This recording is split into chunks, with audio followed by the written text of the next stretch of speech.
Hey guys, in this video I'll be showing you how to make these super cute and really easy to make lip glosses. If you are obsessed with juicy and hydrated lips like myself, then I guarantee you are going to love this.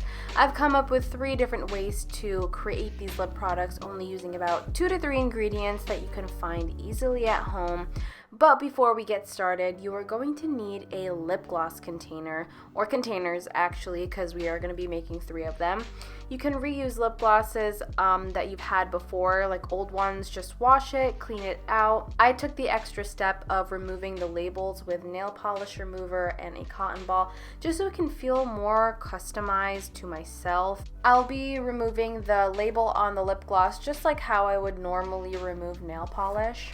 I recommend adding a little bit of pressure when you're trying to remove the label. It just comes off a lot easier that way. You'll also need a bowl and something to mix the products with, along with a Ziploc bag. So for the first lip gloss, I'm going to be taking this chapstick that I don't use anymore. I like that it's already tinted pink, so it will give me an extra boost of color. If you don't have lip balm, then you can just go ahead and use Vaseline or petroleum jelly. I think they're the same thing, I'm just not really sure. I just ended up using 2 lip balms because I had both of them just laying around. I'm going to go ahead and take this coconut oil. I actually use this for cooking, but coconut oil is so versatile that you can use it for literally so many things. Not to mention, it helps moisturize and protects your skin naturally. I've gone ahead and microwaved it for about 30 seconds to a minute until it's fully melted. Because coconut oil hardens once it's cooled down, I'm going to take an oil that doesn't solidify, so I'm taking jojoba oil and adding that into the mixture. Jojoba oil has a lot of anti-inflammatory and moisturizing properties, so it's great for the skin. You can use olive oil or any skin oil, just something that doesn't harden. Unfortunately, I broke one of my most favorite blushes, but don't worry because I'm going to be using that broken part as the pigment for the lip gloss. Really, any powder or any color will work for this. I just chose this orange color because I know it will transfer on like a really light peach. Keep in mind that when you are working with a powder, it doesn't mean that what pigment you see is what is going to transfer on. It's going to transfer on probably 5 times lighter than what you see. Now it's time to transfer the product into the container. I'm going to be using a Ziploc bag because I don't have a syringe, but if you do have some type of syringe to transfer the product in and out of, then that's going to be the easiest thing.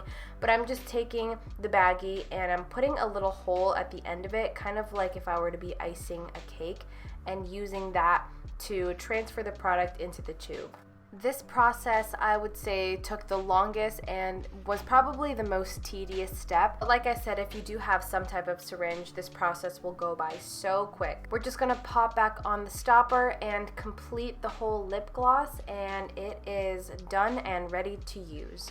Because this lip gloss is made up of so many moisturizing ingredients, this won't dry out your lips. It's really going to protect your lips, and especially really good if you live in a climate that does get very cold. I wanted to go ahead and quickly show you guys how I would wear this lip gloss. First things first is I will take a blush that matches kind of like the same color as my lip color.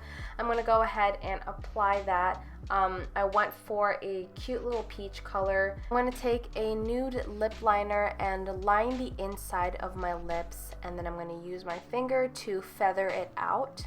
This way it creates a nice gradient, but there's not enough product on the top and outer part of my lips, so I'm going to be using that lip gloss to complete the entire look, and it's just going to look so nice and so healthy. You absolutely can wear this lip gloss all by itself, but I just like to be extra, and also the color is so perfect for the summertime. For the next one, I'm going to be taking some shea butter. You can also keep using coconut oil if you have it, but I wanted to switch this one up. Shea butter is really good at keeping your lips very hydrated and moisturized. It also has anti-inflammatory properties. I'm going to be melting that for about 30 seconds to a minute until it's completely melted. I'm going to take some matte liquid lipstick, or any lipstick would do. I just really like this color, and I'm going to mix that in with the mixture. It's really nice that the shea butter is hot at this point, just so it quickly melts the product. I'm also going to go ahead and add in some jojoba oil. Like I said, you can use any olive oil or skin oil. I just like to add this one because shea butter does solidify and I wanted to keep it from being too hard when using it as a lip gloss. I recommend cooling down the mixture before putting it into the baggie, but you want to make sure that it's not too cool because that way it's going to be a little bit harder to put into the tube. It's just going to make your life so much easier. And we're just gonna pop on the top and it's gonna be ready to use. I really love this dusty rose color that I used for the lip gloss. I think it's so perfect for the summertime and also spring.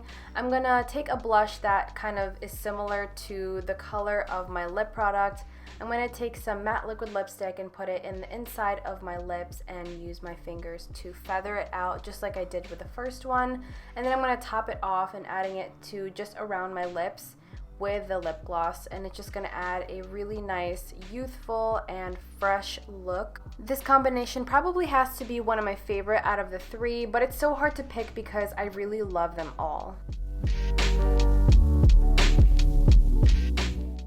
So for the next one, this one is probably the easiest of all of them. It only takes 2 ingredients. I'm going to be taking an oil. I actually used jojoba oil and squalane oil because I wanted to show you guys that you can use really any oil. Squalane oil is so good at keeping your skin moisturized. I actually use it on my face if my face is extra dry. I'm going to be taking a lipstick that I don't use and I'm going to throw that into the mixture after I've microwaved and heated up the oils just so the product can melt a lot easier. This color turned out so beautiful. I love this color. It's like a really nice coral. I would definitely take this to like a tropical vacation or something like that because it is just so vibrant, but it also gives a really nice sheen.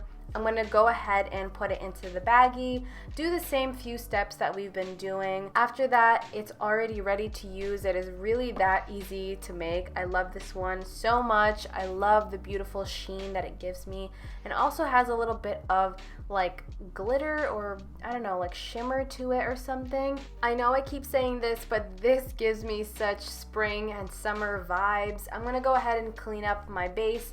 And I'm going to be using a coral blush, something that's close to the lip product that I'm going to be using. For the lips, I'm going to take this beautiful, vibrant coral color. I love this so much. I'm going to put it in the inner parts of my lips, and then again, I'm going to be using my finger to feather it out, creating a really nice gradient. To complete the look, I'm going to be taking the lip gloss we just made. And that concludes everything for today's video. I hope you guys try this out, and if you do, let me know which one was your favorite. Let me know if you guys want to see more videos like this, and I will see you in the next one. Bye!